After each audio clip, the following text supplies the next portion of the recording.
Welcome to the AlphaWarrior Show. We're excited to share diverse perspectives and expert insights with you. Please note that the views and information expressed by our guests are their own and do not necessarily reflect those of the AlphaWarrior Show, its management, or our partners. Each of our affiliates and sponsors and partnerships is a separate entity, and their opinions are their own. Today's content is provided for information and educational purposes and should not be taken as specific advice, whether it be financial, medical, or legal. While we strive to present accurate and useful information, we cannot guarantee its completeness or relevance to your specific situation. We provide all information as is and encourage you to consult with a professional advisor to address your specific individual needs. Your use of any information from this broadcast is entirely at your own risk. By listening further, you agree to identify and protect the AlphaWarrior Show and its associates from any claims or damages arising from your use of this broadcast content.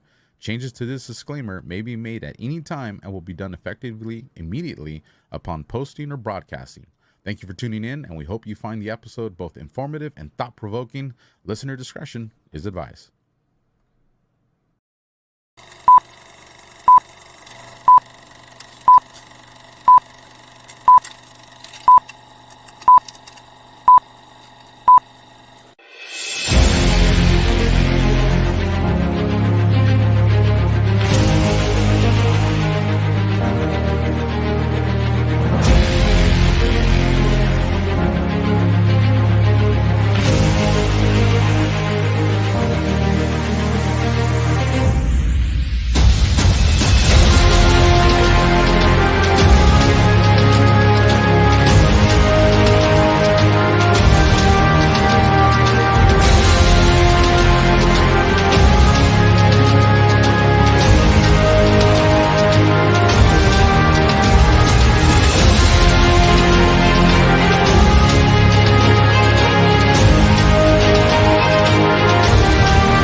Welcome to the next generation of warfare, psychological warfare.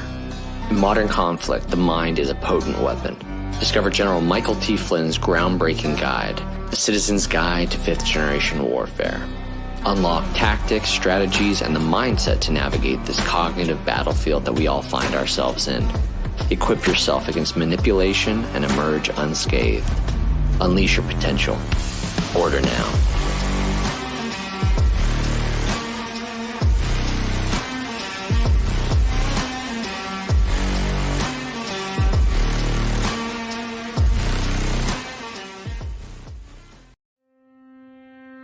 Science proves that a healthy immune system is the body's first defense against the smallest of ailments to the most catastrophic.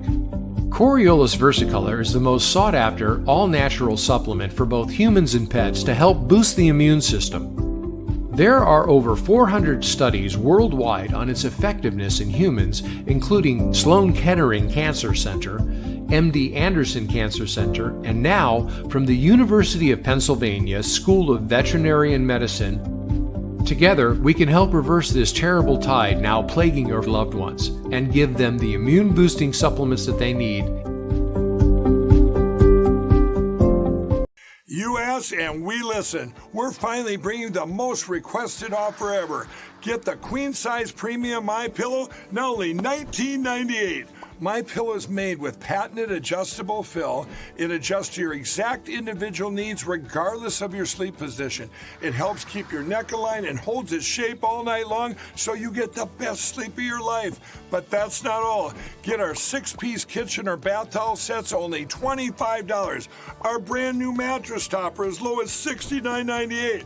Get our famous MyPillow bed sheets for as low as $25 and so much more. So go to MyPillow.com or call the number on your screen. Use your promo code to get huge discounts on all MyPillow products, including the premium queen size MyPillow, only $19.98. That's the lowest price ever. Don't delay, order today. From all of us here at MyPillow, thanks America!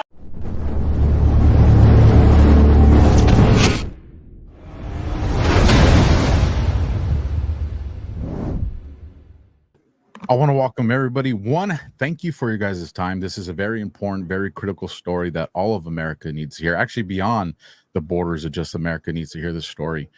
As Americans, we're always saying, you know, when is law enforcement going to step beyond the threshold of just looking at things and hearing things and do these things? When is good law enforcement going to take on bad law enforcement? We plead for this stuff as Americans, and we have this unfortunate scenario right now where we've had law enforcement in this country take on the darkness, take on the illegal activities, the evil activities. And now this very institution that we've asked to do these things is now being targeted by another institution of law enforcement. So with me, I got the amazing Kim Eater, Craig, the Sawman Sawyer, the legend himself, and the most beautiful person on the screen right now, until maybe two other special guests show up. Assistant Police Chief of Millersville Police Department, Sean Taylor, my buddy, my friend. One, thank you guys for taking time to put this together. I know everybody here is extremely important in the fight, you know, for good versus evil. Sean, kind of bring us back to how this all kind of unfolded, and I'll let you and the Sawman kind of walk us through. And like I said, Kim, feel free to interject and help me direct this ship as we go. Perfect. Sean. An honor to be with y'all today. Absolutely. So, Alpha, you know, kind of like we've been talking about over the last, I don't know, couple of years or so, I had taken a little time off of law enforcement and dug into some of the corruption and narcotics trafficking, human trafficking that was happening here in Tennessee, and it ended up being connected to things nationwide. And I believe it was February or March, I was asked to come into the Millersville Police Department in Middle Tennessee, just north of Nashville. I did so, and we had some local things that were happening there that we were asked to investigate. And so we put our detectives on it, pulled the paperwork on it, and had open criminal cases on it. And we have enough that's actionable information. We've got probable cause for indictments and arrests. And my detectives working diligently on that. And then we had the honor of getting Craig to join us on a child trafficking sting, because we had observed that there was a lot of things that was happening in Millersville and Nashville, you know, growing the way it has become a destination city, which means that we had a lot of people that were coming in from not only around the United States, but from around the world. And when that happened, we started seeing a lot of things like the human trafficking really expanding. And so we did the op with Craig and his guys, and they came in and assisted us on an op. And that's where everything we just got hammered by a local news guy, and basically trying to say everything we were doing with the child trafficking was a lie.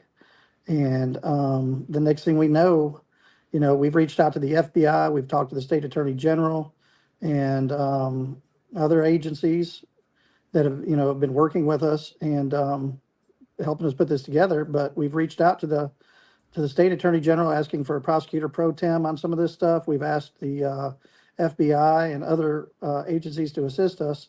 And we end up getting met with a search warrant at the Millersville Police Department requesting, or not even requesting, they seized all the information on the op that we did with Craig and his team.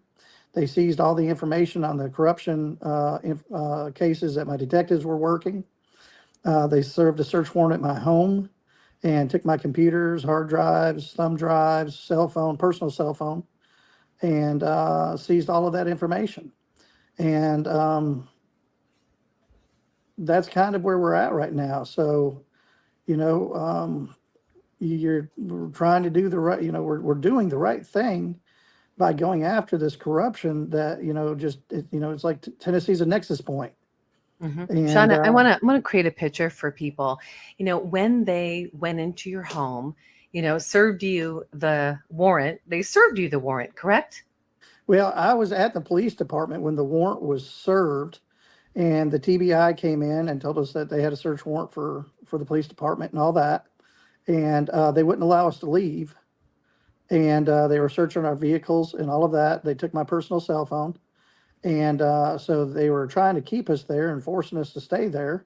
Mm-hmm. And the next thing we know, here's Phil Williams coming in with them.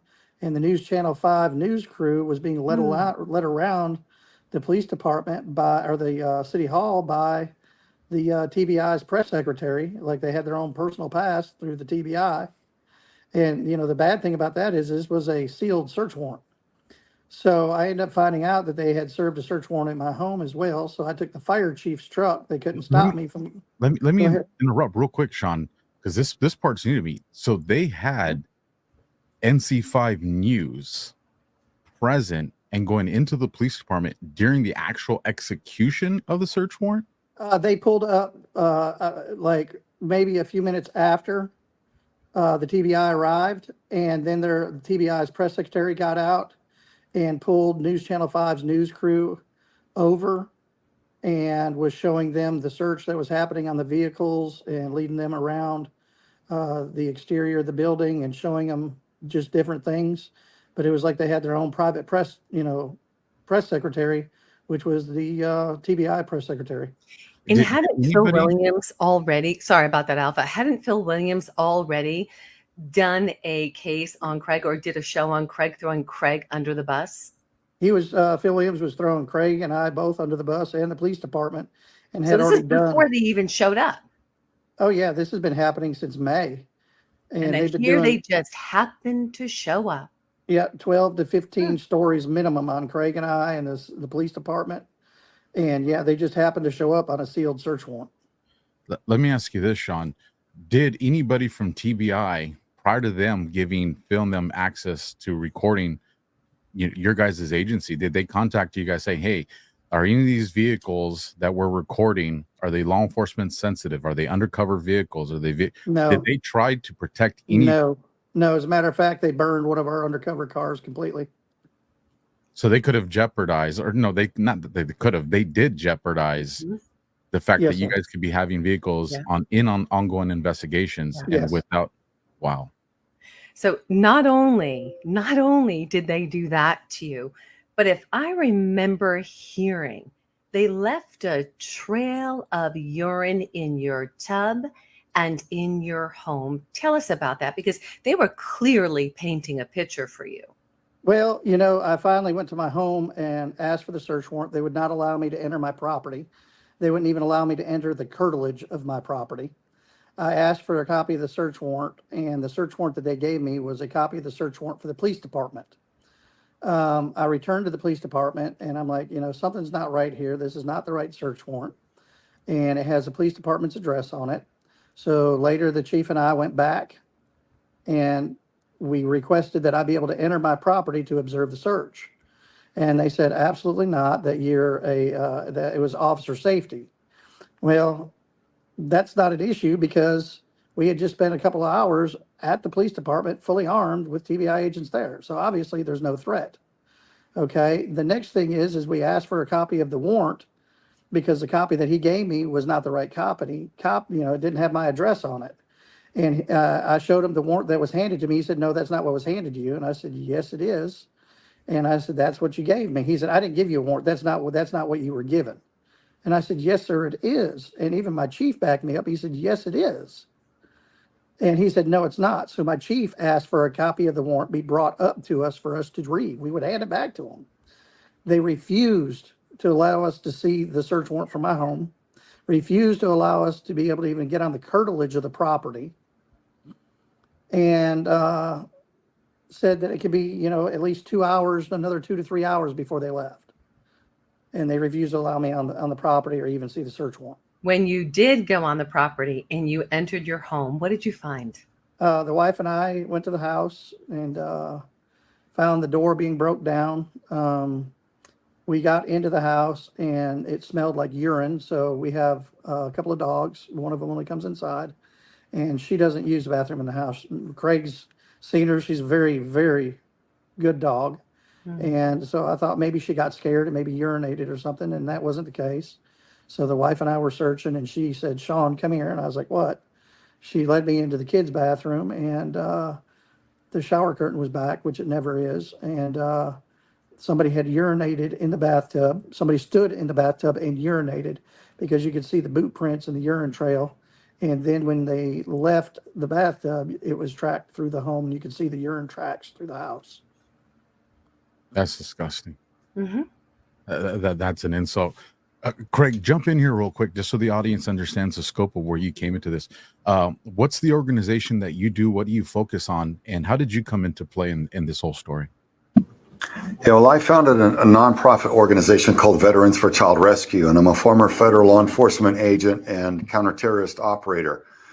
And we run joint sting operations against child traffickers, and we make documentaries about it to alert the populace to it. So we've worked coast to coast with federal and local law enforcement, up to 9 agencies at a time on our task forces, and 35 people, and some of the task forces, and just have always had fantastic relationships and support with law enforcement. And when I was introduced to Sean Taylor, he let me know that, hey, we're really, this is a small department. We've got an opportunity to get rid of some corruption that had been, and we've selected people that are straight cops acting in good faith, and would really like to run a sting operation because we know that there's a problem here. So we, under that relationship, we ran the sting operation, and we got one predator that came for a child, and so many that interacted on different platforms and devices pursuing children that there was the evidence to generate an estimated 70 warrants for more child predator arrests. Now, that information gets dictated by the district attorney. So we always work with the DA, and the DA dictates the elements of the crime and all that sort of thing. So we've got 100% conviction rate on our child predator arrests. So we know what those elements of the crime are, and as do the Millersville Police Department. So that's when I say that they've generated the evidence and processed that evidence to the tune of 70 warrants. That's what we're talking about. It's not just a notional idea. They're looking at all the evidence and going, this is big. So while we were there, Phil Williams, the reporter, really just came, in my opinion, unhinged, and was attacking Sean Taylor. And I didn't understand it, based on the claim that he didn't like something that Sean had said in a political podcast years ago. And I'm like, well, then wait a minute. Why wouldn't the reporter attack the cop? If the reporter didn't like that the cop was conservative, why wouldn't he have attacked him years ago? Why now? Why today? And why such ferocity? Why such urgency? Why is this frantic behavior and jumping out of a van and jamming a microphone in his face? Why this ambush journalism? Why all of a sudden the only thing that correlated to it that I was aware of was this sting operation, where it looked like we had a hornet's nest, like it was raining perverts. Like, there's just all these predators just completely coming out of the woodwork. So why are there my question was, why are there that many predators around Nashville that have not been cleaned up already? Why weren't they afraid already? Why hadn't they already been arrested? And so anyway, that's where it started with us. And then after a while, the reporter kept attacking Millersville PD. And I'm like, where's you guys lawyer? Where's your townspeople fighting back against this crazy reporter? And, Sean was letting me know, hey, here's the restrictions that we have. And I was like, my God, it's like you got both hands tied behind your back. And so I just started calling out the reporter myself. It just as a citizen, disgusted by the bullying with his microphone, this reporter. I'm like, this is not okay. This is bad. So I just began asking questions, genuine questions of the reporter. Why does it look like you're defending child predators? Because I don't, for the life of me, see why you're doing this other than it looks like you're protecting organized crime, and frantically so. And this has been going on for 3 months now. And I'll tell you guys, every day and everything that Phil Williams does and everything that now Tennessee Bureau of Investigations does only paints the picture that we were right, that I was absolutely right. That's what Phil Williams is doing. And of course, we were there last week and interviewed a whole lot more victims of organized crime there, whose family members have been murdered and it was covered up, and who've been raped, and their family members have been raped by prominent, well-named figures, and it was covered up and made to go away.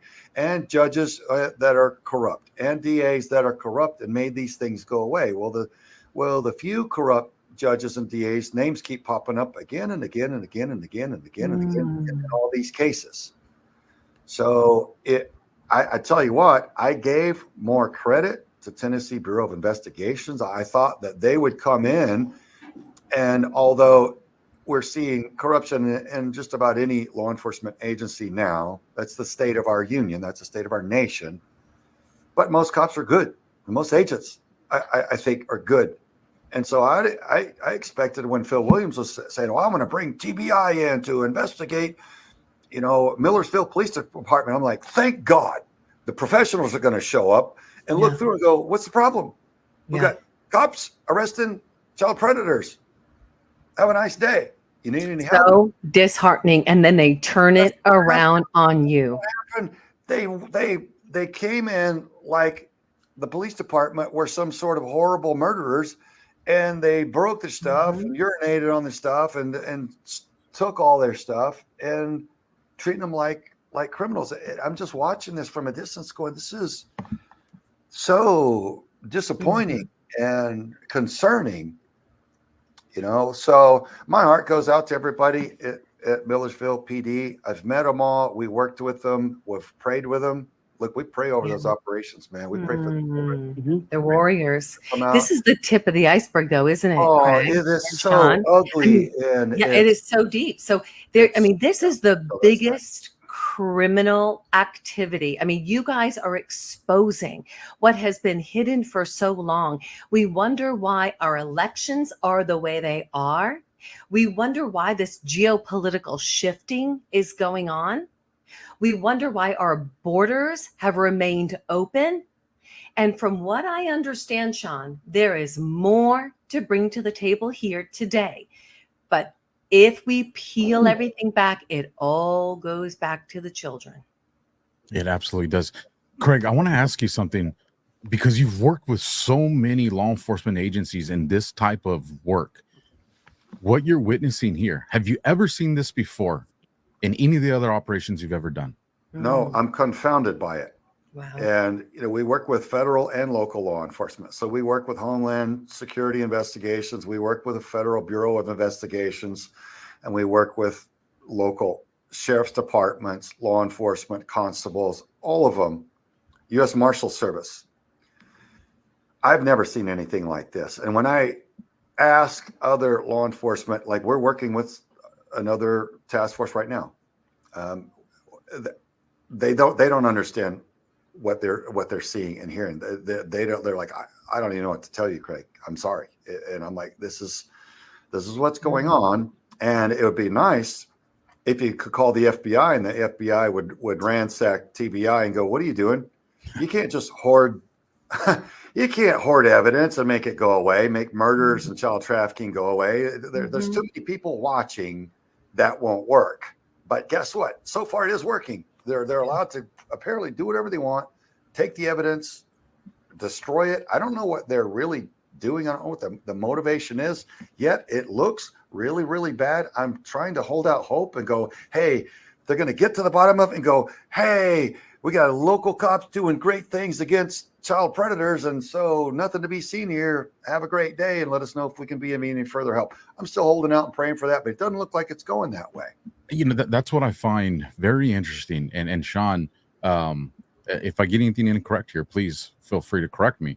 You know, but I did law enforcement for about a decade and a half. I had a very highly decorated career, so Sean knows about this. So when we did collaborate in the past, we brought our expertise. I did it on the gang side. He did it on the narcotics side. But we approached the conversations we had beyond the threshold of what other kind of content creators would have, because we had these expertise into these things. But with that, when I look at, let's just assume for a second, which I do not think it's true for 1 second, that Phil Williams from NC5 actually had good intentions. Then why would he not approach it through the way the process is set up? Go file a complaint with Millersville Police Department chief, request an internal affairs investigation, see how this starts to unfold, see if the Millersville PD would do an IA the appropriate way, and then if there were signs that it wasn't, then you would escalate it, and then maybe at that point you start bringing it to the TBI's attention. But then this is what brings up the other variable. And Sean, let me know if you think different here. When I think back, I'm in Southern California, so we have Riverside County sheriffs, but within this county, you have multiple police agencies. And so when we're involved, like in an officer-involved shooting, we don't investigate our own shootings, because that, even if you do everything right, it doesn't look right. Well, if it involved the sheriff's department as well, or let's just say our shooting had a connection to the sheriff's department, well, then the sheriff's department's not going to investigate that. They would look to an allied agency. Maybe TBI goes to, they go to their neighbors to the north or to a different agency, or maybe they even request the DOJ to come in to be like, hey, look, we want to keep this clean, but they didn't. Knowing that some of the information was looking at the characters involved, this is oozes of the way you would approach a cover-up. I mean, Sean, you got any thoughts on that, brother? I'm just... Actually, before you go, we have another warrior that has just joined us right here, Nino, and I know you're on limited time too, Nino, so as soon as you hear something and you want to ask a question or get some clarification, fire off and just jump in when you got. And just so you know, you're on mute, Nino, so I'm not good at reading lips. Oh, can you hear me? Yeah, you can hear you loud. All right. Yeah, no, good to see everyone here, man. It looks like a powerful roundtable here. I'm late to the ball, so I don't even know what you all are discussing. So I'll just listen in for a while. We're tracking on that. So Sean, continue. Like, why wouldn't TBI request another agency to get involved with this investigation, knowing that there's at least the allegations that they may be tied to it? Well, I had my home shot up, 16 months ago or so, and we had the TBI agent. She was given permission to be able to, whenever you go to a crime scene, even if you get there, you still need to have permission or a search warrant at the crime scene to obtain any type of evidence. So I gave her permission because I want to know who shot up my house. And I told her that, in the outbuilding where my office is, there is sensitive information that I have non-disclosures with, and that's where my systems are. So when you go in there, I'd like to be able to stand in the doorway just to observe and make sure everything is okay. And she told me that was a violation, or that was a conflict of interest. I told her, I said, no, ma'am, it's not. I said, I've got a right to stand by while you search. And I said, so I just want to stand by. So went in the house. I came back out about 20, 30 minutes later, and here she come out of the very building that I had told her not to go in without me. And I told her, I said, look, you're not even supposed to be in there. And she's like, well, it's a conflict of interest. And I said, look, ma'am, I said, you need to go to your truck. I said, I don't want you going, if you can't listen to what I'm telling you, I don't need you here. So I allowed the TBI to continue investigating the shooting at my home. And I filed a complaint against her because she was in here with all of my documentation, all of my systems. I don't know what she's taken pictures of. I don't know what she's downloaded, introduced, anything like that. And, the TBI has not gotten back to me at all on my house being shot up. And so So I've let me got an clarify. issue with that. You're the victim of somebody shooting into your home. You request assistance and then tell them, hey, you can't go into this property because as law enforcement, I know as law enforcement, dominion and control. We go in by consent unless we have a search warrant. And in this case, there's no search warrant because you're requesting the help and you're saying, hey, if you go in here, I'm going to be present. So she goes in there in a time frame of 20 or 30 minutes where you have no idea what she could have taken or even, put in your electronics.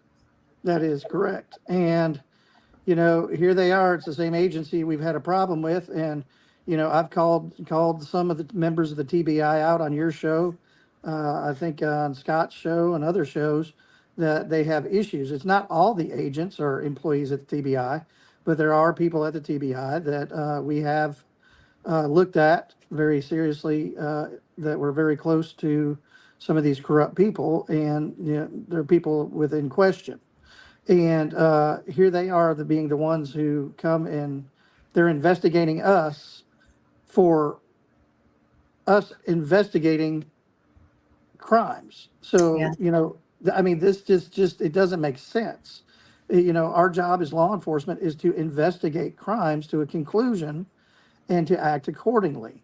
And we're being investigated for that. They're serving search warrants on us for that after we've already requested the help from the DA's office, from the FBI, from the state attorney general directly.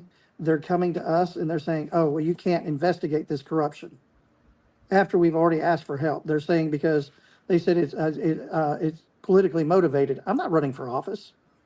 I have no want or need to run for office, because if the corruption's this bad, I don't want to be anywhere near it. Right. And this is the reason that they're doing this. And it's funny because they put in the search warrant exactly the people that we were investigating. They wanted to obtain the information on the people that we were investigating that were at the city before us. And of course, that ties into, it appears to be much bigger, widespread corruption in the state of Tennessee and nationally. And now we're finding out could go over borders. Were the reports from Phil Williams on Millersville's PD's prior corruption allegations? What's funny about that is, we had the former chief of police who resigned due to a picture that he had released, and he was caught with a bunch of stolen goods. And I was told it's between $50,000 and $100,000 worth of stolen goods. There were no charges brought on him for that, and we have all of these different things that have been happening. And we're sitting here wondering, the News Channel 5 not doing stories on that. And we found out why. One of the stories that I think Craig may remember was where they brought in, News Channel 5 brought in a guy by the name of Nick Leonardo as their legal expert, okay? Trying to call out Craig and I on News Channel 5. Well, as it turns out, previous to this newscast with Nick Leonardo, Channel 5's news expert, Nick Leonardo was the former chief of police personal attorney. So the same Bill Williams that's making the comments that your attorney, who also represents the city, which is very common in law enforcement, he's saying that that's an issue, but he does this for the Leonardo character and has no issue with it. That is correct. So, and one of the other guys that worked there that left, that owns a security company, he's very close with Phil Williams and the district attorney out of Nashville and other places. And, we found out that they're basically running a security company utilizing Millersville and some of its equipment. And, we've been told that the former chief was selling commission cards, police commission cards for $3,000 to $5,000 a piece so they could go work for the security company. This is crazy. Craig, let me bring this to you because I'd rather you address this than Sean. And I want to speak in generalities here because I don't want to compromise any active investigations. When your team goes and you do these sting operations on these child traffickers or these child predators, in a general sense, what is the kind of stuff you see, just so the audience understands the people here that are being investigated and hopefully arrested and charged? Well, I'll tell you, the last perpetrator that came in an operation that we're still conducting right now, he came from a distance for a very young girl, and he told her to turn off the tracking on her phone, the tracking function, so that it could not be tracked before he arrived. He wanted her to have that disabled before he arrived. And he arrived, and I won't say state locations or names yet, but this guy had diapers and stun guns and other sexual paraphernalia in his vehicle and on his body. So strange cat. I won't go into it very much more, but many of these guys come for abduction of the children. And that's what we'd seen in Millersville. We had guys conducting counter surveillance techniques. We had guys bringing multiple men in a single vehicle for a child. Mhm. And there are other indicators that we were observing that indicated they came to abduct the children that they were preying upon, not just rape a child that's at home alone and then leave. So these are the predators. These are the real world predators that Phil Williams is putting so much energy into ensuring stay on the streets and on the hunt for children. Now, this is what, guys, I'm not trying to over dramatize this. Yeah. This breaks my heart. This angers me Yeah. because every child predator, according to the National Center of Missing and Exploited Children, every child predator, if not caught, will harm an average of 70 children in their lifetime. How many? 70, Nino. 70, brother. 70. Many of them, it's hundreds, because they want to be scout leaders. They want to be school teachers. They want to have access to children they want to have unsupervised access, and they abuse that access to get to the kids. So they get in positions of trust, right? Yes, like they a priest, do. Yes, exactly. a scouts leader, a kindergarten, I don't know, whatever. I mean, where your mind can go wherever it wants to go, but that's wow. Yeah, man. brother. That's what they do. They want those. They very aggressively seek those positions, and they abuse the trust, and it's so harmful. So I'm trying to reconcile, what the heck does Phil Williams think he's doing? Mhm. And why doesn't he express any concern for the children who are being, 71 predators in that op, who for the last 3 months have remained on the streets thanks to Phil Williams and his ranting attacks on the Millersville Police Department. Those arrests have not gone forward because Phil Williams is violently attacking them for all he's worth, and he's doing smear pieces night after night on his news, and he's calling his contacts within TBI and having them raid and to stop and halt law enforcement from arresting those predators who have already committed the crimes. They should be behind bars, raping no more, yet they are out on the streets doing whatever they do because of Phil Williams. And I'm just trying to think, what does he tell his friends and his family? Hey, I'm responsible for all these, murders and rapes because, I just love child rape. What is it that he's trying to justify this with? It's diabolical. I don't understand it, and it's indefensible. Why would someone do something like that? Really? If you take a look, he's complicit in some way. He's hiding something. They don't want this truth to come out. I mean, this is the tip of the iceberg. Well, I'll tell you this, Kim, and I'm only going to go so far with it, but we've been there investigating, and we've been interviewing crime survivors, families whose family members have been murdered, and it's been covered up there with the corruption, and whose people who have been raped, children who have been raped, adults who have been raped, and it's been covered up, and the crimes have been made to go away if their rapist was one of the beloved. And I'll tell you this, Phil Williams' name comes up all the time in relation to this organized crime and all the rest of it. So it's no surprise. And it's, in my mind, I feel like I understand exactly who he is and what he's defending and why he's attacking. But it's important that the rest of the populace start asking the questions, and that we get legitimate law enforcement to get in there and do a good faith investigation, because it's not going to be hard to figure out who's who and what Phil Williams is really doing and why and who he's trying to protect so frantically. But as we sit right now, everybody sees that they're corrupt. Yeah. They know they're corrupt, that we know they're corrupt, and they know that we know they're corrupt, yet nobody's getting arrested. But the police department's getting raided and the evidence is getting taken. Yeah. And that's what's so maddening about it. Kim, you present a really good question. And because those that are, probably trying to catch up with the story and be like, whoa, maybe you guys are going a little too far here, getting too edgy, but we're not. And this is why Phil has went publicly on his news channel and told all of us pretty much how to do our job. So here's something on how Phil should have done his job. And this is, not from just my experience of doing this, but what I've witnessed, quote unquote, mainstream media do. In my past, what I've known, when news has got information that may implicate law enforcement, but these implications can jeopardize, one, public trust, and two, an actual investigation, they do it behind the scenes in the beginning portions of their news investigation. They even let the agency know, hey, this is what's been brought to our attention with, Officer A or Officer B or with this organization.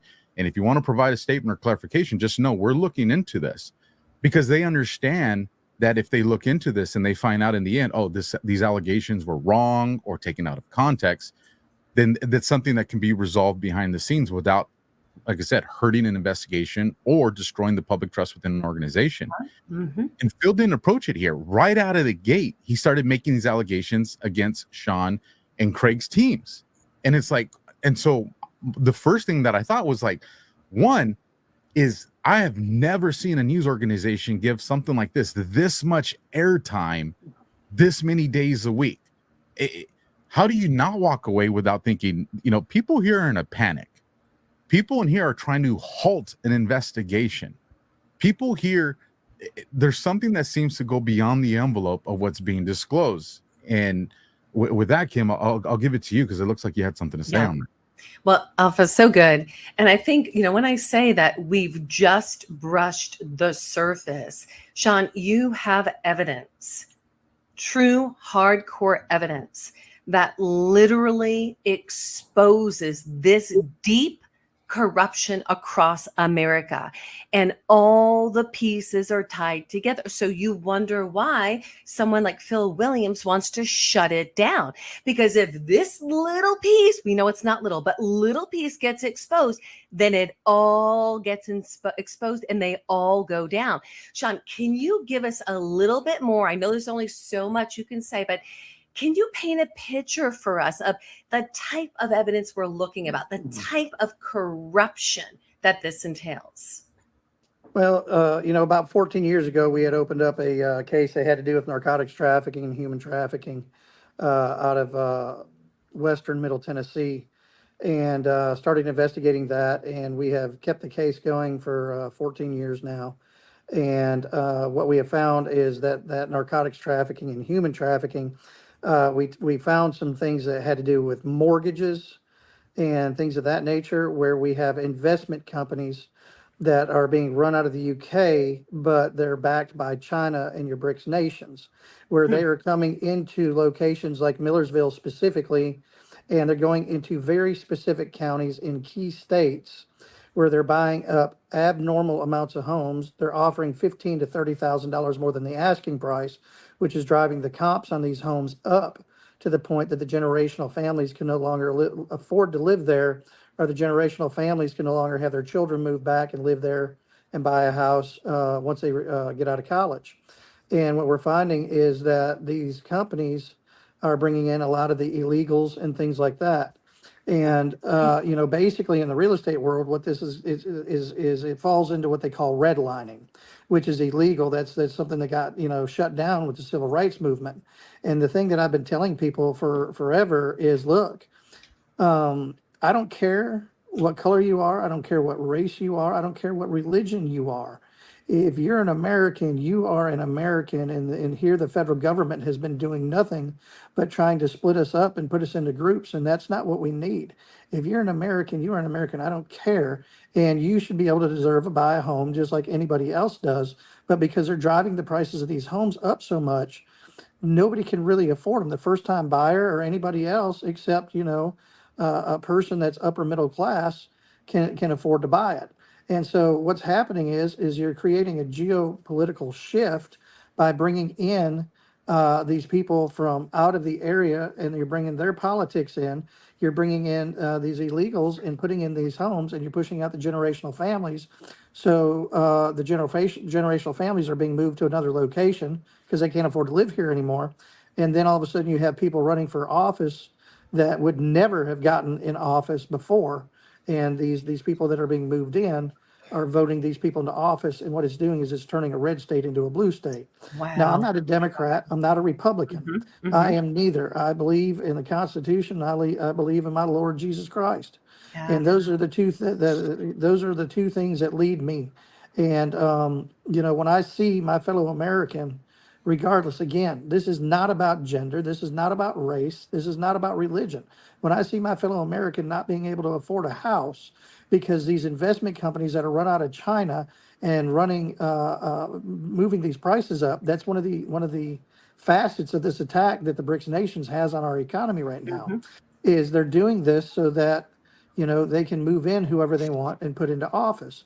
Now, the other part of that is we know that this ties into the fentanyl and the human trafficking, because China has been making deals with the cartels and helping them and moving money and human trafficking across the border, because we shut down the fentanyl that was coming in by boat and stuff like that. So it's being brought in by the cartels now. And Alpha and I had discussed this once before with one of the Chinese, I can't remember his name, Alpha, that went to prison, and how China is utilizing the cartels to do this. And this is also part of the money laundering operation, because the only way you can launder that kind of money is through large mortgages, blanket mortgages like that. I think I've shown almost all of you here the documentation, the physical documentation and the evidence that we have, where we have, loans on a house for like 1.6 billion or 480 million on a $220,000 house. Let's just go back. Let's really land that one. So you're telling me for a $250,000 mortgage, there are millions being taken out on that mortgage. Yes. And they're doing blanket loans on all of this. Jeez. And that is going to the BRICS nations. I want to back Sean up on something too.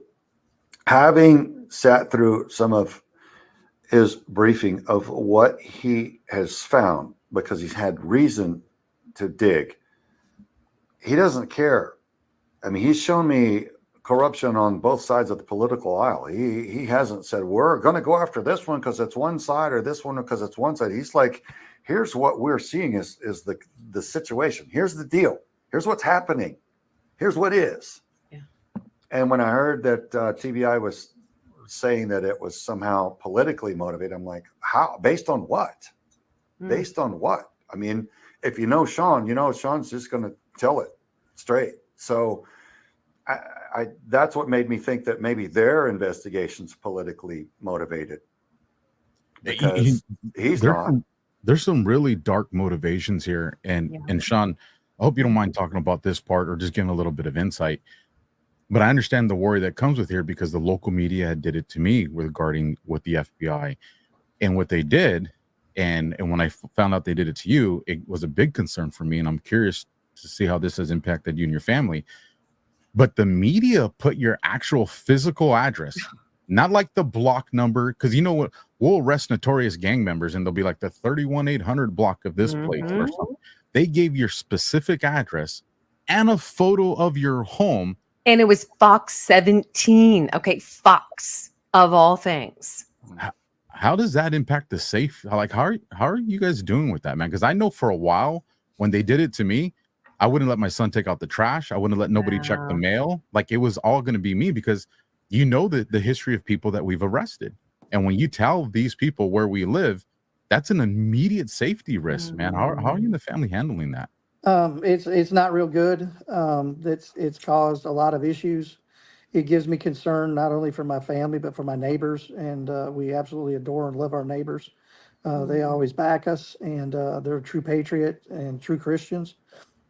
And it's to the point that we've had to bring in some people to watch over us just so we can feel safe right now to be here at home. We weren't able to stay here for a day or two because we didn't feel it was safe. And it's gotten to the point that I don't know if it's safe to keep my family here. I've got some whistleblower documents that are going to be released here shortly. Todd Callender is doing my whistleblower stuff. It's been filed. It has been filed, and it's federal and state levels. And we're at the point now with the news having released not just once, but now twice, my home address, and put the picture of my home on national TV. I don't think it's safe to keep my family here anymore. And as much as we love this house, this is where we've made our home. Yeah. This is our neighbors. These are the people that we pray with. These are the people that we go out and have bonfires with. This is where my kids grew up. And I don't think it's safe for them anymore. I just don't. So you are so courageous. I really just want to acknowledge you right now. You did not have to. You could have just, hey, take what you take. I'm shutting down. I don't need to say anything else. I'm done. Checked out. I've done my part. But you're right here with us right now. You're continuing to take a stand right now. And then in the conversations we've had, you are calling out the other whistleblowers.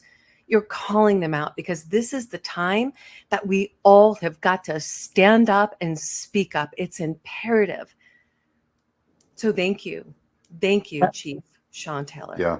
And I would say if you are in a local establishment around that part of Tennessee, if you're in media, if you're in law enforcement, and you feel morally and ethically conflicted about what you're being asked to do, you can reach out to Vets for Child Rescue.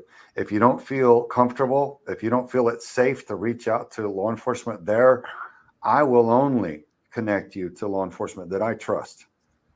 And I can't guarantee you, all of a federal agency, but I can guarantee that I'll connect you to people that I know and trust. And maybe we can get some things cleaned up. This is very upsetting. I hate a bully. That's why I'm a fighter. Yeah. I have eyes on the intersection of. Yeah, you're good. It's funny. I was looking at this Hey guys, earlier. I'm going to bounce off. I got to get going, but this is a very serious podcast, and I'm not going to add anything to it. I'm too late to the ball. So God bless all of you. Sean, I'll reach out to you. I know we're going to get letting me know. Take our border back. Let's get you. All right, guys. Come on. God bless. Thank you. Thank I'm sorry. you, Thank you. So one thing I want to bring up. Guys, I got to get rid of a device in here. It won't mute, so I'll be right back. Yeah, you're good, brother. Just to protect his operational security, I'll put him back. Yeah, in gotta have room OPSEC until he comes back. One thing that I want to address here, Sean, is one. I didn't realize that you're looking at these type of predators, if going unchecked, will re-victimize up to 70 people. Yeah. Like that's crazy. As a matter of fact, because you guys know I'm a Marine and I'll do Marine math. If we're looking at 70 people here potentially going free because of what Phil Williams and NC5, the way they've approached this, you can do 70 times 70, you're talking just under 5,000 victims. That's nuts, Alpha. That's crazy. Alpha, this is something I want to bring to your attention. We just recently took over this agency. And I think it was like January, February. And the former administration in the years 2021, 2022, and 2023, we found out was not doing investigations on many different things. And this was brought to us that we had cases from those years that had not been investigated. And so I asked for a copy of the reports that were not investigated. And they brought me a stack of reports like this. And I'm talking like, 30 to 40 reports per 2021 and 40 reports for 2022. And I would say a third or more of those reports have to do with sexual assaults of children. You know, and just so you know, Greg, you're on mute. So when you want get ready to chime in, just so you're aware of one of the things that kind of really, I'll say upset me was not just the way Phil approached this in the beginning, but the way he continues to approach it now, even hearing the information that we've been putting out there. And one thing I want to bring up on the screen so the audience can see. Now, Phil has went out and he's used our names, he's used our voices, he's used our podcasts, he's used our content. Never once has he ever reached out to me and asked for permission or a counter statement, which whatever, you know, when it's put out there, it's put out there. So, but I've never blocked him. I've never told him, hey, take down that content of mine. Nothing. I'll offer a counter statement. So I went out a few days ago, and I'll read this because it's very short. I put, so NC5 Williams decided to block another media person, me. I guess he didn't want me bringing attention to what he's doing to help free these pedophiles. Phil, you have taken clips of my podcast and aired them on your news channel. I've never blocked you. What are you hiding, Phil? And then I put, hey, and I tagged Craig and I tagged Kim. I said, looks like I made Phil panic. I posted this link on NC5's profile and his profile. How does my audience feel about a mainstream media news reporter using my podcast, my face, my voice, and those of my guests on his news channel and then blocking me when I counter back? Interesting. I wonder if Phil will block all of you if you post this link on his profile or ask questions. NC5, is this how your reporters behave, hiding behind a block? So this man who's making all these allegations, who, just so the audience knows, I've sent invitations for him to be on these podcasts, and the emails are there, and I've screenshotted those. So this way, because he always says, "Well, I'm trying to talk to Sean, and he doesn't make himself available." The invitations have been sent to you at your organization, and it's been documented. He just chose not to come because he can't facilitate the lie on a professional decorum. And so my audience went and they started asking him questions. Other social media people. He started blocking everybody. Wow. I have probably gone at least 20 to 30 people who have sent me, he's blocking. So my question is Bill, if you're doing things the right way and you have the right intentions and you're not doing anything that you're ashamed of, why are you trying, as a media person, I believe you believe in freedom of speech, why are you trying to suppress people just asking questions, rightful questions of you? And, Kim, Sean, Craig, I don't know. Do you guys want to make a comment? Has he blocked any of you? Yeah, Well, look, let me pipe in real quick, Kim. Yep. So Phil Williams wrote Vets for Child Rescue, and he said, I want to ask questions, and they're like paragraph long accusatory narrative questions. He wanted to narrate. And the staffer that monitors that said, Craig, what do you want to do? And I said, let's tell him, yeah, I'll absolutely interview with him, because he wanted to interview me. And here's the questions he wanted to ask. I said, let's do it, man. We'll fly him to us or go to a third party, or I'll fly to him, but we're going to record it for safety, because this dude's an ambush reporter. He'll edit, he'll make accusations, then he'll edit, and then he'll spin it and he'll say, look, something that's bogus, that's not genuine. So I said, we're going to record it for safety, period, no matter where it's done. And boy, he really had a problem with that. So what I did is I went on with Doug Hagman, and I took 90 minutes. I took my time, and I answered all of Phil Williams' questions, and I asked all of the questions that I had of him. And while Phil Williams will not answer my questions, I answered all of his. So Phil Williams is running from me and will not answer the questions to justify his behavior, because he can't. He's either going to get caught lying to all of his audience, or he's going to get thrown in prison for speaking the truth, because I don't think he can speak the truth without incriminating himself. Slandering. He's slandering you running. guys. He's a bully. Yep. He's after Sean. He's trying to smear and destroy this small town PD with this big bully microphone, because he's got this big criminal machine behind him, and he's a bully. but he can't take it. He can't take being asked the questions about what he's doing, what justify your behavior, your actions, your harmful actions that are causing children to be in harm's way, that he cannot answer. So I think he's showing a lot of really deep hypocrisy, and I would say cowardice. As far as a reporter, he's not after the truth. If he's after the truth, he would sit down with me and he would let us record it too, because he wouldn't have anything to hide, right? So, but he won't, and he cannot. So I've lost all respect for the man. And not to mention, he's done things like call me a child rapist. I mean, this is supposedly a mainstream news reporter. This is sub-tabloid level reporting. There's no reason for him to say things other than he's just angry and he's upset. So he's like using his bully microphone. I'm like, wow, wait till you get a hold of my lawyer, Phil. Wait till Channel 5 gets a hold of that. I find it very interesting how he does selective reporting. You know, he wants to say, you know, referring to me and Sean on a prior thing, you know, it's this QAnon podcast. That's what he called me. Second time, QAnon. Yep. You know, these conspiracy people. Yeah. But he negates to tell his audience that, okay, Alpha also received an award from the FBI, which is very corrupt. That Alpha's also received congressional awards from the Senate, that California has him as an expert witness, that he neglects to provide his audience with the full scope of stuff. So then they can weigh it. Well, does this line up with this? And then that's not reporting. That's trying to pitch a story to make people feel a certain way. Yeah. And for that's what they've been doing. All the mainstream media for so long. That's why people are drinking the Kool-Aid.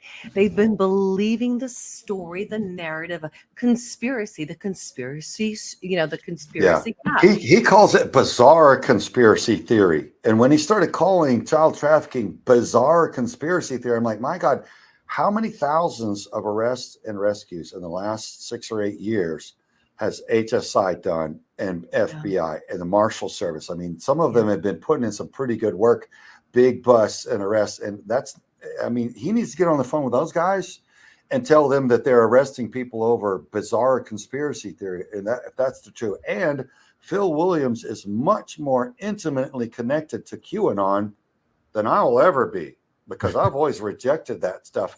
But he's in league with a source. Phil Williams' source for the attack on Millersville Police Department is in a hate group with a guy named Homeseth that is an absolute psychopath. Homeseth accuses me of every major crime that goes on, like the assassination attempt of President Trump. Oh, Craig Sawyer did it. I mean, that's the level of Homeseth reporting. Homeseth is in the chat group with this Kim lady that is Phil's source. Kim lady. Hey, let's clarify that. No, not you. No, this is another Kim lady. All right. So he doesn't vet his sources because he doesn't care, because he's not going to do his due diligence and be accurate. So it just shows that he's connected to QAnon through Homeseth, because Homeseth lives for that QAnon clickbait stuff that he publishes, and that's the group, the source that Phil Williams is referring to when he attacks Sean and Millersville Police Department. So Phil Williams and QAnon, there you go. Well, one of the things so hypocritical. It goes beyond just being hypocritical. When, at the very beginning of this, because this all kicked off right around May, was it, Sean? Yeah. It's been quite a few months now. And when he did the first set of stories that he did, so this was within the first 2 to 3 days of all this unfolding, I said, this is interesting. And I go, I have a feeling I'm going to find something that I already know the answer to. So I saw the way he attacked Sean and everybody else that's involved with this.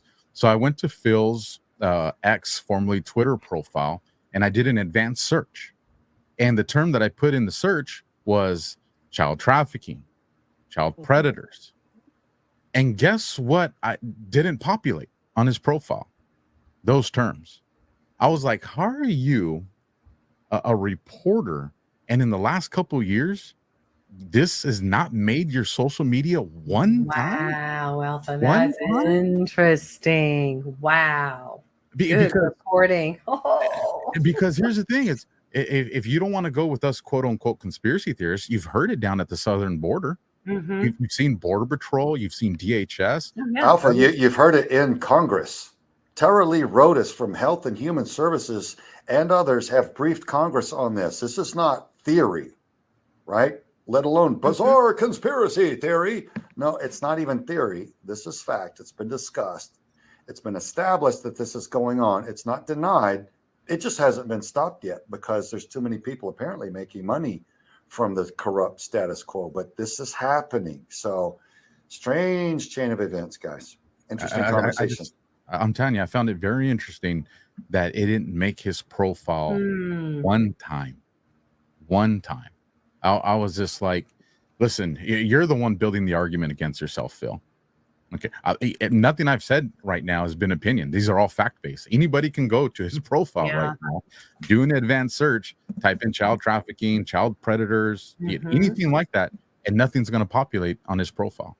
Yeah, when we start talking about building motive, like you got a reporter that will not report an industrial scale crime in the United States, that is a hot button for many people. It's being discussed all over the country and including in congressional session. There might be some fire behind that smoke.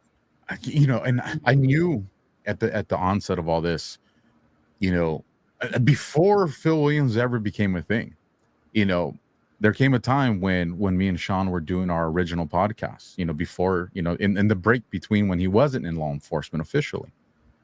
And the names that were being brought up and the information that was surfacing, with Sean Mayerera, I said, there's going to be a lot of people that are going to get very pissed off that we bring this to the surface.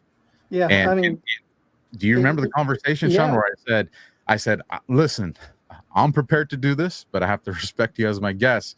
You know that we're going to be put on people's targets when we do this. And Sean told me then, the truth is the truth. Okay. And that's it. We've discussed everything from these mortgages, these magic mortgages that we keep tying back to China, and I believe that's one of the things that helped bring down Australia. We've talked about the child trafficking. We talked about the Aaron Key case at length, where Aaron Key, we looked at his autopsy report, Alpha, if you remember that, and they were trying to get Aaron Key to get involved in the child trafficking, and he refused to do it. And then a short time later, he's dead, and they said he committed suicide. And I think between Alpha and I and our experience in working death investigations, we could pretty clearly say this young man did not commit suicide and he was murdered.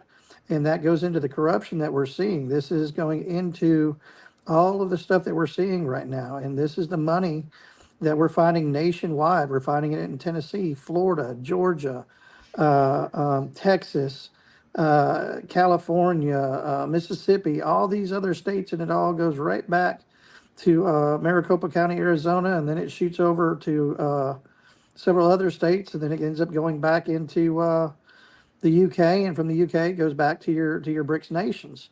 And we know the BRICS nations are bringing in fentanyl. We know they're involved in the human trafficking, and this is we're looking at in law enforcement. We're taught to look at the totality of the circumstances.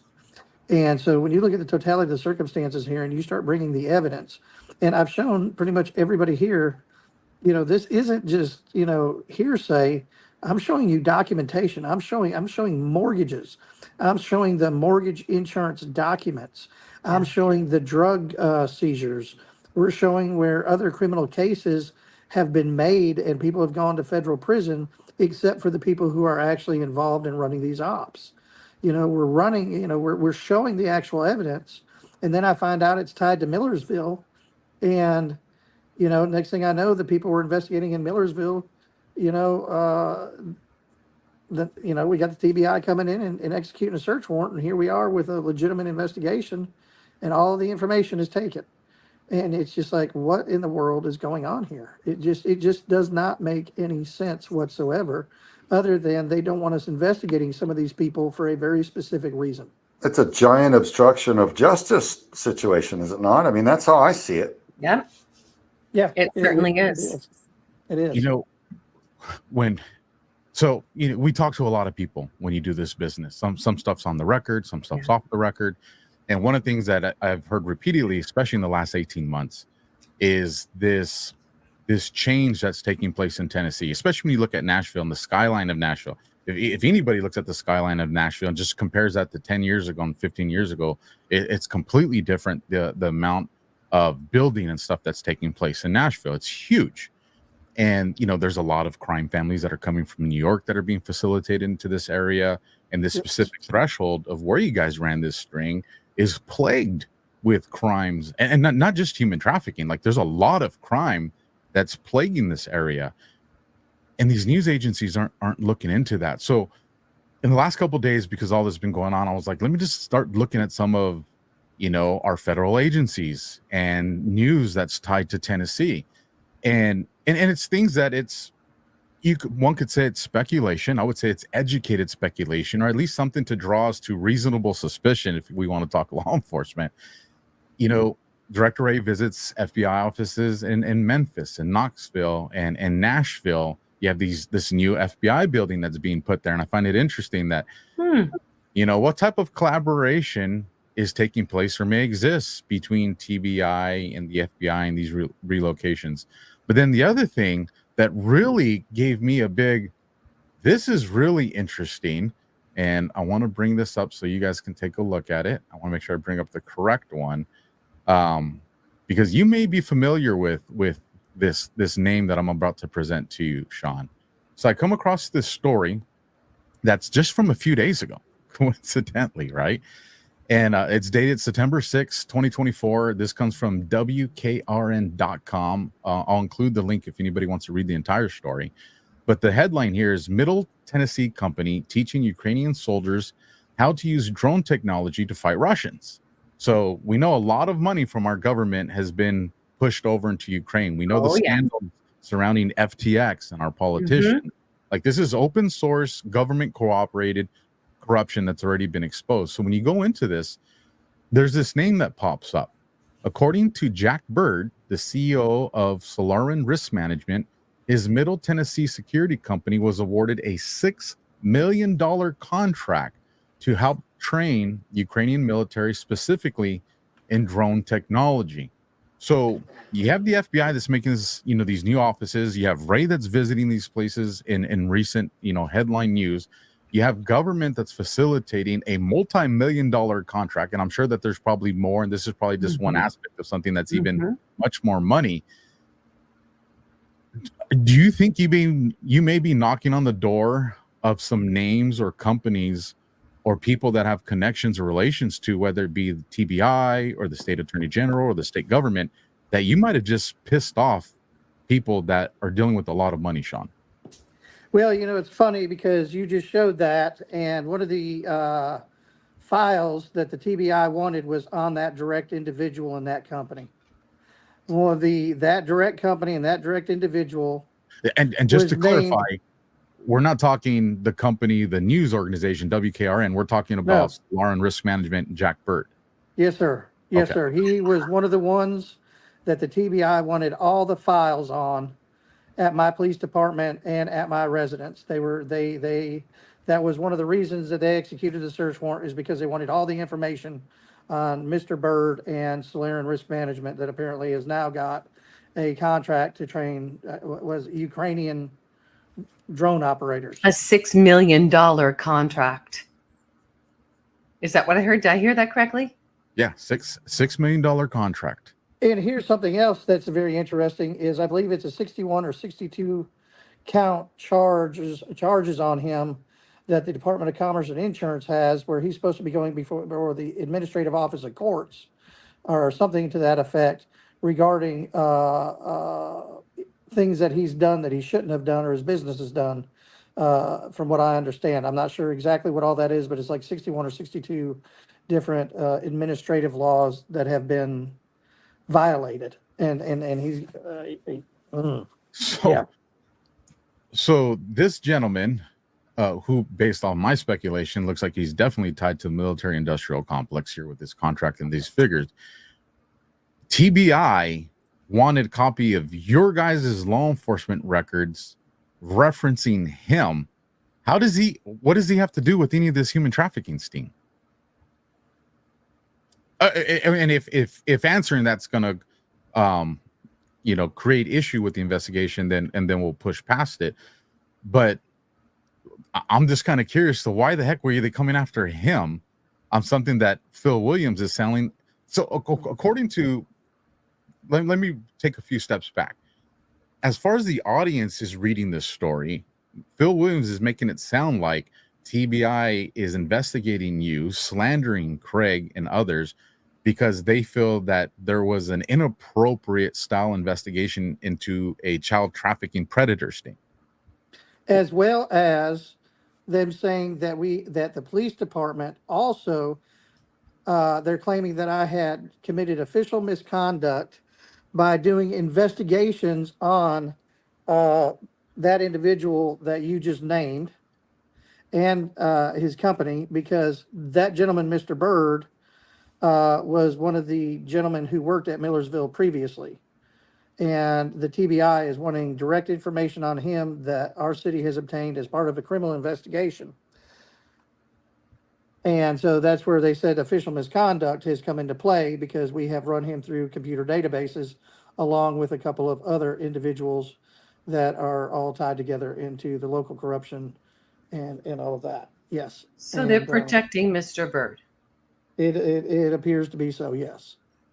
And there's maybe something else. I don't know if it's connected, but Phil Williams' source for this attack on Sean Taylor and Millersville Police Department has a business partner. So first of all, the source stole almost $9,000 from our nonprofit org. That's a felony crime. We gave that over to the FBI, Wells Fargo Bank, and all of that process, paperwork has been done immediately. Her business partner called me saying that she stole $35,000 from him and that she left him. Well, before that had happened, they called me asking for $35,000 to purchase children with. And I'm like, what do you mean purchase children? And her business partner, who has numerous felonies, he's a longtime con man. He's been in and out of the clink. Neither of those two can qualify for a guardian ad litem status or any sort of status that would allow them to be in possession or transport children in an aftercare facility type of capacity. So he says, I'm a secret agent, man, and we're in this secret meeting and we're purchasing 8 children from Child Protective Services. And it's going to be a rescue. I'm like, that doesn't make any sense. And I said, first of all, why are you calling a small nonprofit org asking for $35,000 on short notice? He goes, well, it's an official CIA operation. And we're buying these children. I'm like, no. If it's any sort of official government operation, if you're going to need to purchase things, that money is going to be there. You're going to have access, and you're certainly not going to go ask a small 501c3 nonprofit org for $35,000 on short notice without any evidence or certifications or legalities or anything. So when I did not give them that $35,000 to purchase those children illegally, that's when KK, Phil's source, began trying to essentially conduct an extortion attempt against our organization. And I think that was her main motivation for working with Phil Williams. And that's why I think the information that she gave him is bogus against Millersville Police Department. She just wanted money and she was angry, and we wouldn't give her the extortion money. So it's really convoluted. I got to insert here, Craig. We don't know where the children were, if there were any children, but it was all surrounding this whole caper. So there's so many tentacles and facets to this that not only impact the entire United States of America, but it goes across Europe, and we just don't even know how deep. China, it goes all over, right? So you, my friend Sean Taylor, and Craig Sawyer have peeled back some of the layers that they don't want you to be peeling back. So here's the question. Where do we go from here? What do the American people that are listening to this right now, what can they do? Because if they're doing it to you, and President Trump has said this over and over, they can do it to me, they're going to do it to you. Where do we go from here? What can we do? Well, that's a good question. We have legitimate case numbers on the cases that we're investigating, that the TBI has came and taken our information on, saying that we have these cases inappropriately, which we do not. And we've gone to the FBI, we've gone to the district attorney general, we've gone to the state attorney general on the local stuff, and nothing has been done. We have spoken to numerous other agencies throughout the country, and I mean numerous other agencies. I mean, from Atlanta all the way to Texas.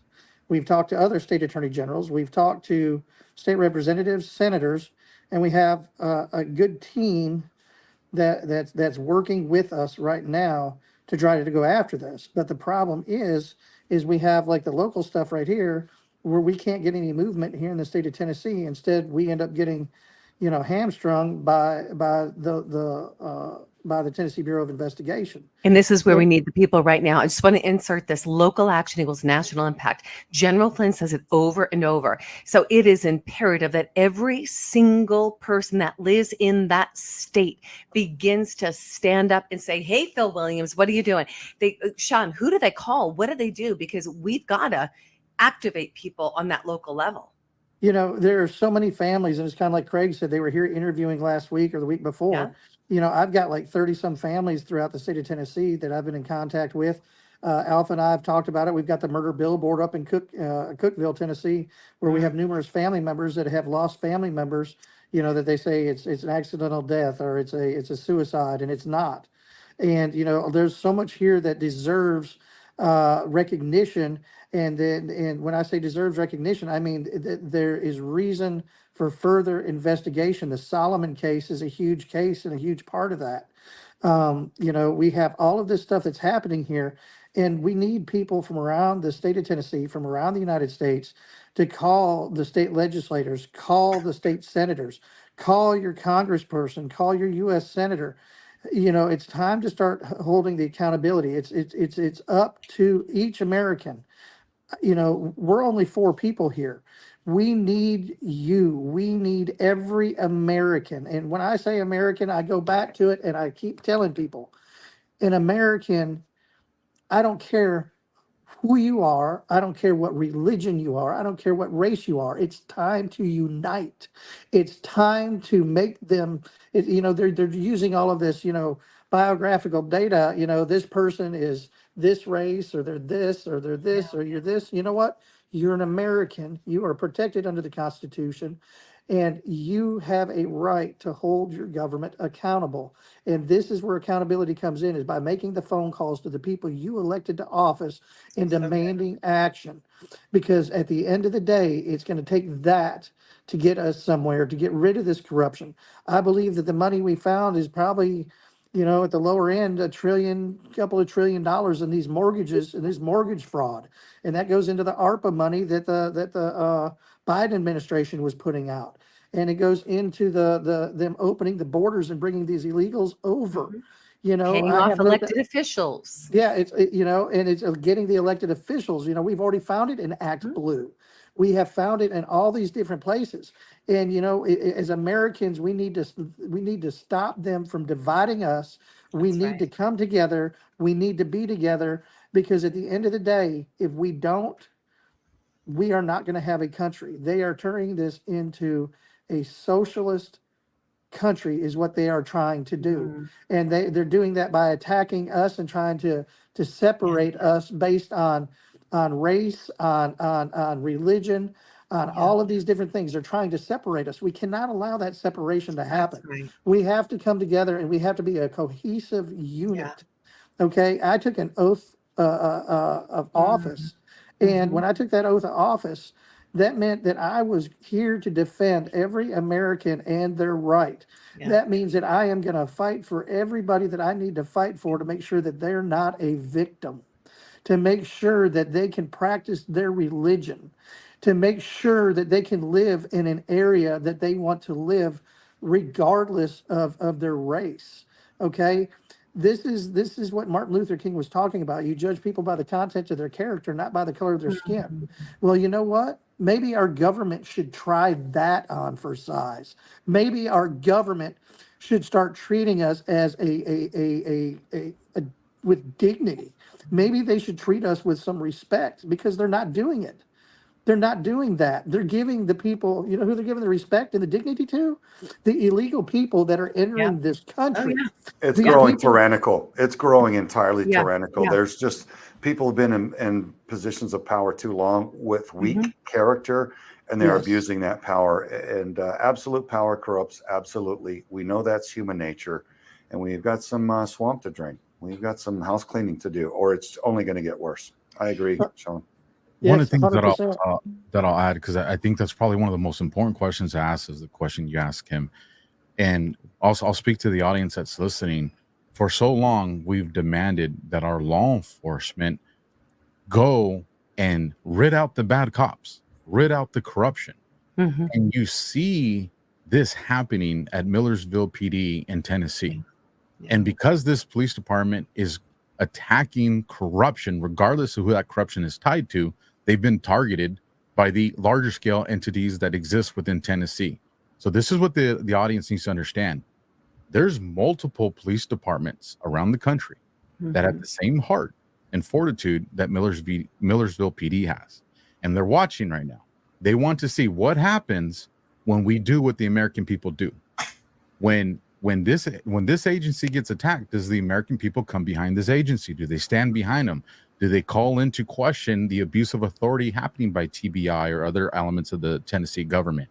Because if the American people, Sean's police department is doing their part. Yeah. If the locals and Americans all coast to coast don't do your part, I'll tell you what you can expect. You can expect most agencies to be like, it doesn't matter if the American people demand this. The second we do it, and we have the bigger agencies come down on us, because what will end up happening is the DOJ, if they can find enough mistakes that happen within an agency, all of a sudden the DOJ for a period of time takes over that agency. It's their way of manipulating it. And let me tell you, ladies and gentlemen, you can send me to any agency in this country, and by the end of the day, I'll find 20 things that can make the DOJ get involved without anybody ever having bad intentions. You have books and policies that are this thick. It's human nature just to make mistakes. And that's why, is it a mistake of the heart or something else? So America really needs to get involved in this situation, bring it to the surface, and make sure people are aware if you want law enforcement to continue to respond in this style of fashion. That's right. And I think there's another key component here, Alpha. I love everything you just said. It's true. There is a God component that if America does not really, I hate to say it, it's like Second Chronicles says, if my people who are called by my name, says the Lord, will come to me and pray to me and turn from their wicked ways, I will hear their voice and heal their land. So we can try to do it with our own understanding. We can all, stand up locally and unite. We know that Satan is the father of division and discord, right? And you know them by their fruit, right? But we have got to access a power that is a supernatural power to take down these principalities of darkness, because they are all puppets in place running their machine. And if we're going to take it down, you cannot fight a spiritual battle with physical weapons. So it's going to take something. And Sean, I'm going to go to you. And then Craig, I want to know your thoughts on this. Alpha, I want to know your thoughts on this too. Are we in the biggest spiritual battle of our lifetime? And how do we deal with that? Let me tell you something. God has introduced me, and it's just divine. God, over the past few years, has really introduced me to some great people like Alpha, Craig, Kim, you, and Craig and I have had I've had the honor of praying with him on numerous occasions, in person, online, and things like that. And people, you look at your Christianity, your spirituality, and some people say, "Oh yeah, I believe in this or I believe in that," and that's one thing. But what I have learned over the past few years from the people that I've been introduced to is my level of prayer. Are you really giving everything that you've got to your beliefs? And I have been so humbled and honored to be around y'all and several others. And this being around y'all, it's really taught me a lot of things. And the thing that I have learned that's really been hammered home that I have seen is that this is 100% a spiritual battle. This is a battle of good versus evil. We have forces right now that are acting here that are not of our maker. We have things happening here, and it's just it's unbelievable.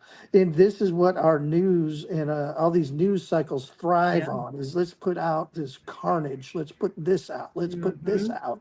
Maybe if we start sowing seeds of good, we can start having some good things happen. But they've just inundate us with all of these different things in the media, the kids at school with the softening techniques and all of this stuff. And all this is doing is attacking the spiritual side. And, again, I'm a Christian. I believe in the Lord Jesus Christ. I don't care what somebody else's religion is. I am going to back you because you know what? That's what the Constitution says. This country was founded for religious freedom. And I'm going to back you because you know what?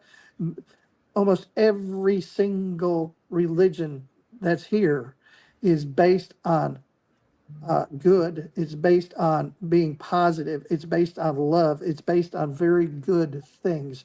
So I'm going to back you. And the simple fact of the matter is they're using religious against us. They're trying to say that people who are Christians are bad, and that they made fun of Craig and I on the op one day because they called two of the guys that were here. They made fun of them for being prayer warriors, is what he said. Phil Williams did. For him to attack people based on their religion, what kind of a person does that? Other than somebody who doesn't have a belief or faith. Okay, that is just wrong. I mean, that is wrong to attack somebody for believing in something, for believing in God, for trying to sow seeds of hope. For so there's no doubt that this is 100% good versus evil, and we are smack dab in the middle of it. Sean. Craig. Oh, it's just Craig, I'm sorry. Craig, don't go. Yeah, well, we've been investigating groups around the country that get together in private and they put on their robes and they do unspeakable things to children. And when I'm investigating around Nashville and I'm seeing and hearing some of the things that we're hearing, I'm just waiting until we run into the evidence of that, because all the symptoms are there. Yeah. But I've been a federal criminal investigator. I go by factual evidence. And so as soon as that comes, it will not be a surprise, because I can already smell it. All the symptoms, the culture's there. It's like it's the same as it's been in other places. And what you have are people who just are weak of character and they want wealth and power, and they will resort to doing unspeakable harm to the little ones for that wealth and power. And that's where the religious cults come into and all that stuff. So it is absolutely a spiritual conflict. There's a reason that people harm children, because look, in the natural sense, it doesn't make any sense. Why would you have wealth and power for harming a kid? That's just bad. That's just dumb. It's weird. Yeah. Well, it's evil, and there's a specific reason that those sick people do all those things. And I won't try to unpack all that here, but that's what we're seeing. And when after you get exposed to it, you can feel it. And when you start talking to the survivors and you start hearing the behavior of some of these predators and how protected they are and how it all is orchestrated, you're like, I know what we're up against now. Then you can start to see why Phil Williams is so energized and start to understand, I think I already understand what he's defending, and probably look in his closet, and I would expect to find a certain type of robe in there, or rank within a certain group. We'll just see. You know, you have to go through the investigation, or, you know, I would love it if we can call in a federal law enforcement agency and have them come in good faith and find out what's really going on. But Sean, for the life of him, has been trying for 14 years. And once he gets too close, what happens? He gets raided. So there's a reason people do evil, and it's not human. It's unnatural. It's supernatural, and that is a spiritual influence on people to do evil. And that's where the wicked get offline, and they get very, very sick. Yeah. So there's no mistaking it. All the way back to the urine in the tub and the tracking through the house.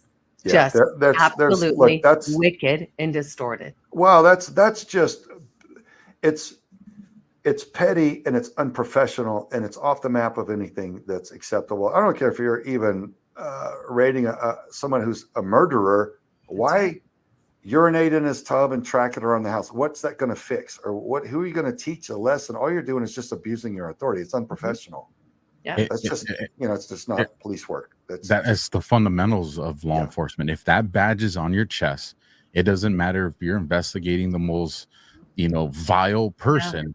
They're still afforded the same professionalism as it goes. You can think all the bad stuff you want, but at the end of the day, you still handle the investigation with the utmost professionalism. Why?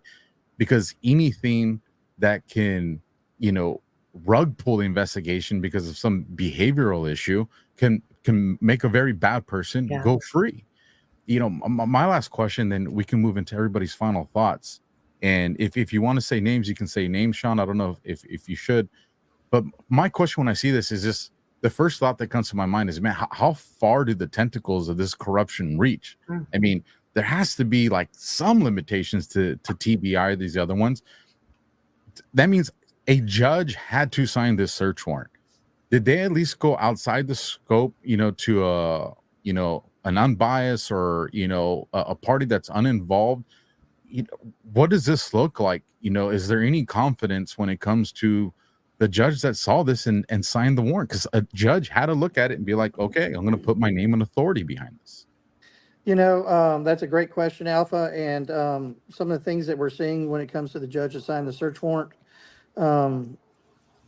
there's some issues with, and I don't want to get into them in great detail, but this judge has gone against us in things that I don't believe he probably should have. And depending on how things turn out on those particular cases, it will depend on if it's taken up to the appeals court level. There's a lot of questions there, and we're going to let the attorneys kind of dive through that because we're getting the attorneys involved at this point. Sorry, brother. Guys, I got to duck out. Thank you so much for including me. We're working, and so I do have to run. So thank you so much. Godspeed. You, God bless you guys. Thank you, Craig. Grateful. Okay. See you. Thank you, Craig. so much, brother. And the reason I present that question to you, Sean, is because all these high profile cases that I've seen happen across the country, we can use Mar-a-Lago, for example, on August the 8th of 22, I believe it was.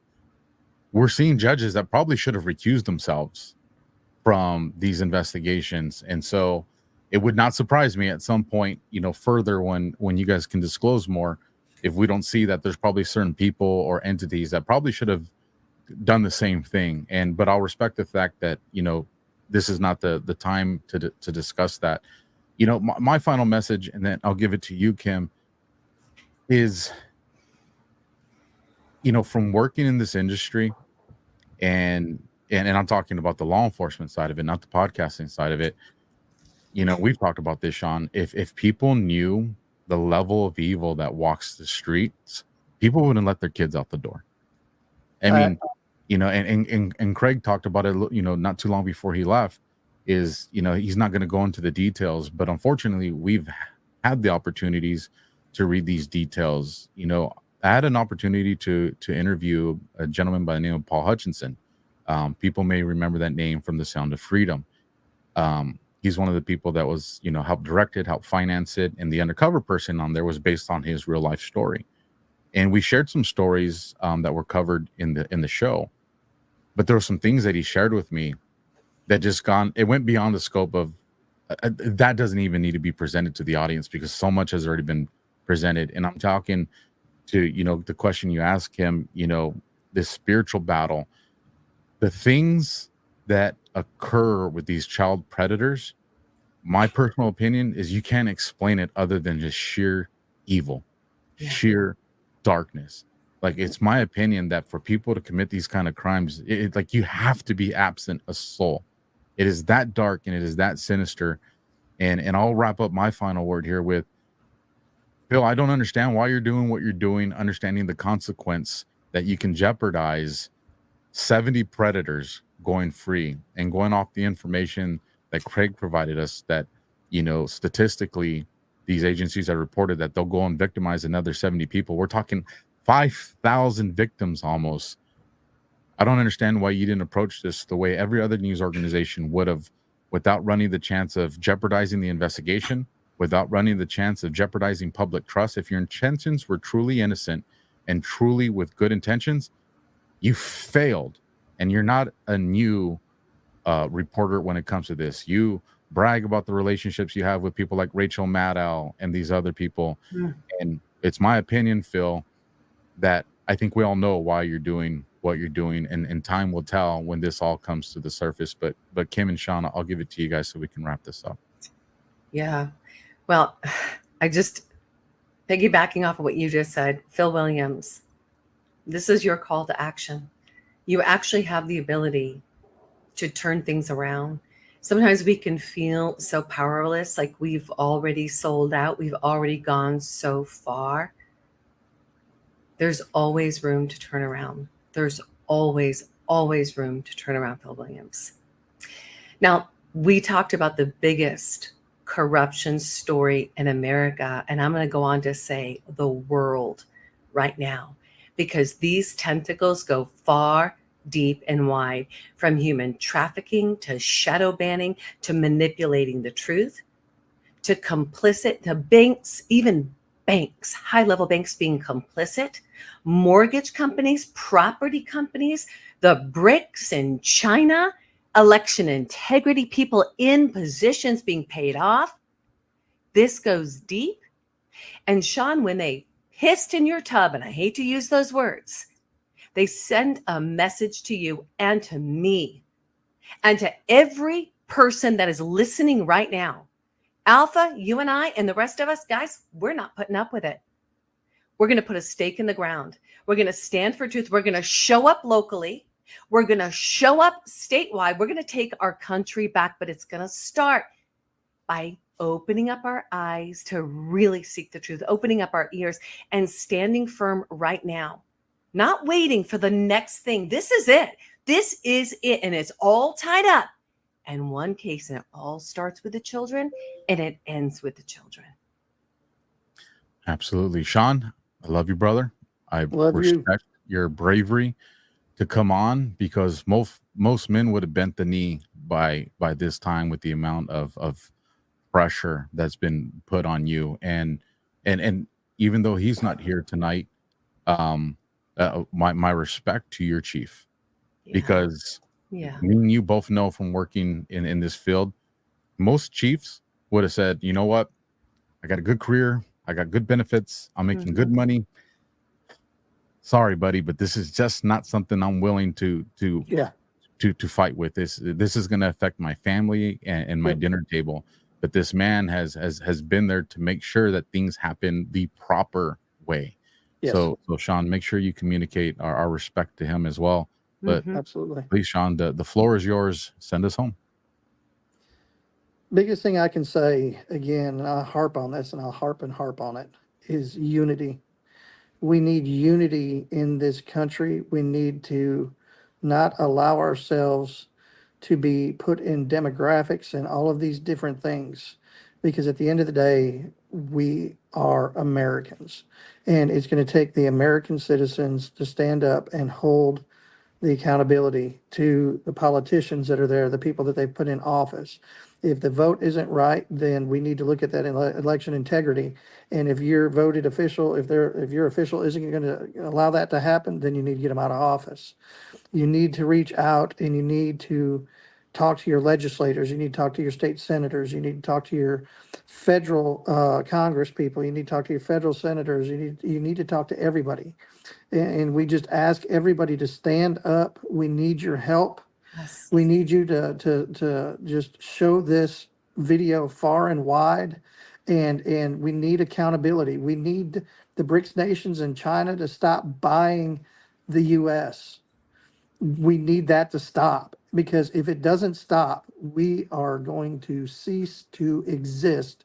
And they are doing this through many different things, whether it's the homes and the mortgages and the laundering of the money with the narcotics and the child trafficking, to switching the school boards over. So they're bringing in this progressive stuff where they're trying to groom the children.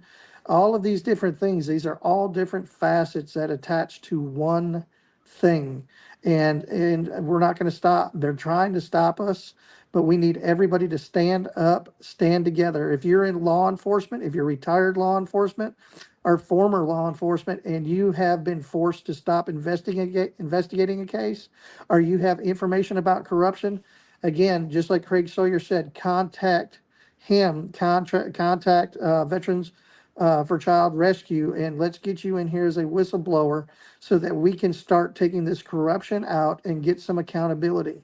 We ask people to stand up, and we're just asking for your prayers. We've told you this is a spiritual battle as well, and in the spiritual sector, this is huge, and we need to pray. We need everybody as prayer warriors. We need everybody to come together and pray for our country.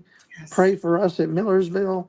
We Yes. pray that this demonic evil stuff that's happening is brought out to the light, and that there's some accountability, because if we don't, I can promise you your children and your grandchildren are not going to grow up in a good place, because you can already look at some of these other countries that have been pretty much taken over, and you can see what's happening there. I mean, we have uprisings across the world right now in different places, and there's a reason for that.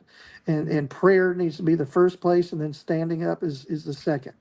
So we're just asking everybody, come together, unify, and get these people held accountable. So Sean, if you don't mind, is there a department website if people watching this broadcast just want to send you guys letters of encouragement and support? How do they reach out to you guys? The best thing to do is, and I know this is old school, but I think it would mean the most, is if you guys want to take down an address, it's going to be 1246 Louisville Highway, Louisville,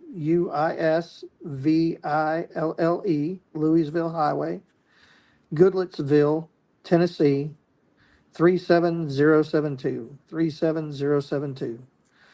Send a letter, send a card, send a thank you. Let us know who you are. Let us know how this has affected you. Let us know your story. We want to hear your story. We want to get to know you, because you know what? We may just be here in the city of Millersville, but then Millersville sits in Sumner and Robertson counties. You're our neighbors. Everybody in Tennessee is our neighbor. All the surrounding states are our neighbor. We are what makes up the United States. We make up we the people. We want to hear from we the people. We're asking you to take time to put pen to paper. Send it to that address for the thank yous and what you want to do. We want to know your story. Tell us something about you. Let us know about you. Just let us know who you are. Let's pray together. Let's do this. Let's unite. Let's come together. That's what I want to see. 100%. Kim, it's been an absolute honor for my audience. An honor. Thank you, Alpha. Thank you so much. An honor to talk to you again. Absolutely. For my audience, Kim, that wants to follow you and get more of your content, where can they find you? Absolutely. They can go to takeyourpowerbackshow.com. That's takeyourpowerbackshow.com, and pay close attention to takeourborderback.com with our huge event coming up in New York and Canada, our TOBB summit, and on to DC to rescue the Republic. Takeourborderback.com. Absolutely. And if you guys want to find everything Alpha, Quick and simple, alphawarrior.tv. You can find everything alpha. Even you, Phil, you can find everything alpha. Maybe you'll learn a couple things. With that, you guys, God bless, Semper Fi, and we'll catch you guys on the next one. Take it easy.